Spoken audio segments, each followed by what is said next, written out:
Kale agakagwawo amacha g'olunaku olwaleero onnamutikwa w'enkuba akedde okutonnya mu kibuga Kampala n'ebitundu ebirinanyeewo abusuubuzi oba abasuubuzi b'omu kibuga Kampala bali mu maziga na biwoobe oluvannyuma lw'omwala gwa Nakivubo okubanga gwabotodde ne gusinga ne gwonoona ebintu byabwe.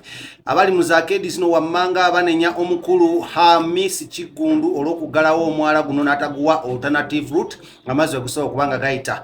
Abali mu Totala Kaziga Nanakeedi ge bakaaba ge bakomba bagamba omwala gwabotodde era amazzi gayingidde ku fulo ezisookera ddala wansi okuva ku za basement okutuuka ku fulo ey'okubiri. Ebintu bingi byonoonese bali mu maziga nga boolaba waggulu awo ebifaananyi bakaaba bagamba ani agenda obbayamba balaba tewali agenda bayamba. Basaba omukulu Ham Kiggundu abayambe kubanga amataba gatwala ebintu byabwe gayonoonya ebintu byabwe tewaliiwo n'omu ayina bayamba.